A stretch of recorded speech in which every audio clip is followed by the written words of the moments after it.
আসসালামু আলাইকুম। আমি নিঝুম রুবিনা বলছি। হ্যাঁ, প্রথমত আমি কাতারে আছি। জাস্ট মাত্রই আমি ঘুম থেকে উঠলাম।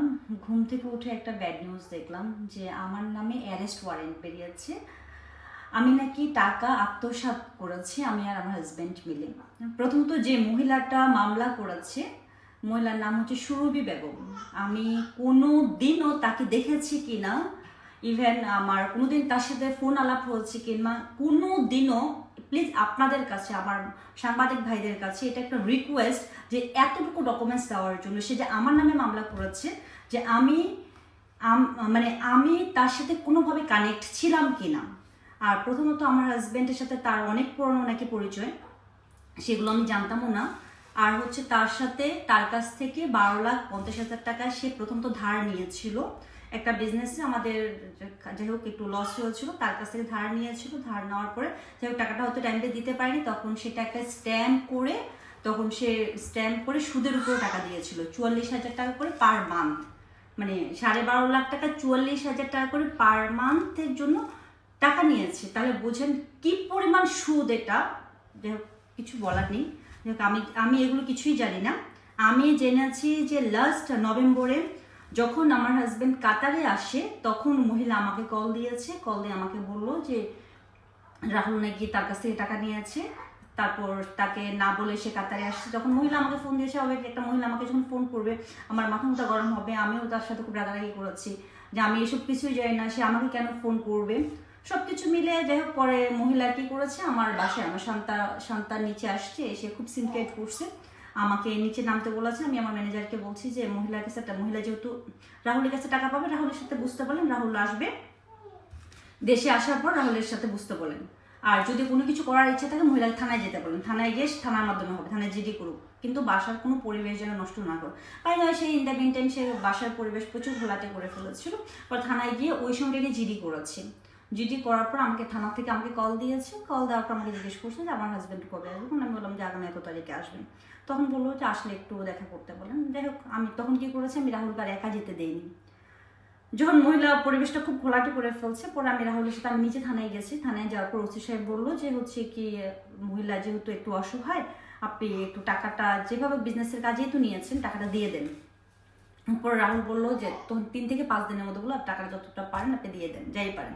তখন বললো আচ্ছা ঠিক আছে। তখন ওই সময় কি ওসির হাত দিয়ে 2 লাখ টাকা দিয়েছি আমি নিজে গিয়ে, সেটা নভেম্বরে তো টাকাটা দিয়েছি থানায় গিয়ে, নাকি অক্টোবরে এন্ডিকে টাকাটা দিয়েছি।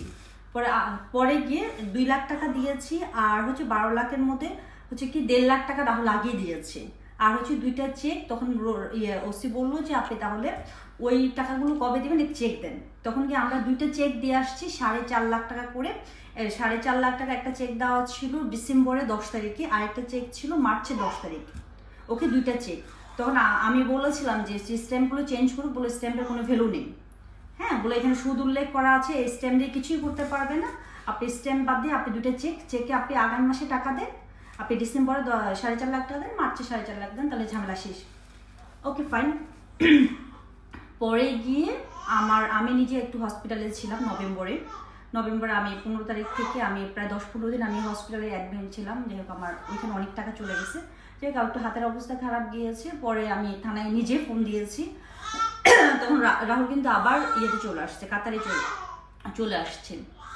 আসার পরে গিয়ে আমি তখন বললাম যে থানায় ফোন করে বললাম যে আমাদের টাকাটা যেহেতু 4.5 লাখ চেক দেওয়া আছে 10 তারিখে, আগের দিন আমি 9 তারিখে কল দিয়েছি। আমি বললাম যে তাহলে আমাকে 10-15 দিন একটু টাইম দেন। ও নেই, আসলে টাকাটা দিচ্ছে। তখন ওই মহিলাকে ফোন দেওয়ার পর মহিলা খুব খারাপ বিহেভ শুরু করে দিয়েছে। যাই হোক পরে গিয়ে একটু পরিবেশটা আবার ঘোলাটে হয়ে গেছে। পরে ইন দ্য মিন টাইম টাকাটা দেওয়া হয়নি। পরে গিয়ে আমরা তো চলে আসছি, আমি কিন্তু এখন কাতারে আছি। আর তখন আমি আসছি জানুয়ারি 7 তারিখে আমরা ফ্যামিলি নিয়ে কাতারে চলে এসেছি। পরে গিয়ে টাকাটা যখন দিতে চেয়েছি, পরে আবার আমরা আমাদের লোক দিয়ে বসে টাকাটা দিতে চেয়েছি যে 4.5 লাখ টাকা চেকটা যেহেতু হয়ে গেছে। ও ইন দ্য মিন টাইম সে কি করছে, একটা চেক ব্যাংকে গিয়ে ডিজনার করাচ্ছে।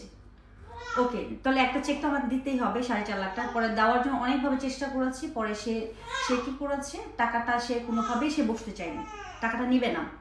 না নেওয়ার জন্য সে কি করেছে, সে ওই তার কাছে যে 12.5 লাখ টাকা যে স্ট্যাম্প, সেটার উপর সে মামলা করেছে। লাস্ট মেবি সে স্ট্যাম্পে মামলা করে বসে আছে। প্রথমত আমরা টাকা এখনো দিতে চাচ্ছি, সে টাকা পাবে 9 লাখ টাকা, অথচ সে সে স্ট্যাম্পে 12.5 লাখ টাকা দাবি করে নিয়ে বসে আছে, 12.5 প্লাস 9, সে ফুল টাকাটাই চাচ্ছে, যার জন্য আমরা টাকাটা এখন পর্যন্ত তার হাতে পৌঁছতে পারছি না। টাকাটা আমরা এখনো দিতে রাজি, সে নিবে, সে স্ট্যাম্প দিবে না। সে আমি হিরোইন বলে সে অল টাইম রাহুলকে শুধু ব্ল্যাকমেল করে যাচ্ছে যে সে সংবাদ সম্মেলন করবে, সে মানে অল টাইম বলে সে নিউজ করবে, সংবাদ সম্মেলন করবে, যেটা হচ্ছে আমার সম্মানহানি করার জন্য, যেটা অলরেডি সে আজকে করেছে। সে গেনার, হ্যাঁ। অথচ এই মহিলা কতটা খারাপ, আপনার থানায় গেলে আপনারা বুঝতে পারবেন যে মহিলা মানে থানাতে গিয়েও কি করে আসছে। আর এই যে টাকার লেনদেনটা কিন্তু আমরা থানায় করেছি। এই যে 4.5 লাখ টাকা করে দুইটা ইনস্টলমেন্ট, একটা হচ্ছে আপনার ডিসেম্বর, একটা মার্চ, এখন মার্চের ডেটটা কিন্তু এখনো আসেইনি, দুইটা চেকের। ডিসেম্বরে একটা ডেট, শুধু তার খামখেয়ালের জন্য টাকাটা দেওয়া হচ্ছে না। আমরা আজকে বললে আজকে টাকা দিতে রাজি আছে। আমার ননদ দুইবার ঢাকায় এসেছে টাকাটা দেওয়ার জন্য, অথচ সে কোনো ডকুমেন্টস দিবে না। তাকে বলা হয়েছে আপনি 4.5 লাখ টাকা নেন, আপনি নতুন করে স্ট্যাম্প করে, আর 4.5 লাখ টাকা একটা স্ট্যাম্প করেন, বলছে না, সে করবে না। যার জন্য টাকাটা এখন পর্যন্ত স্টক হয়ে আছে।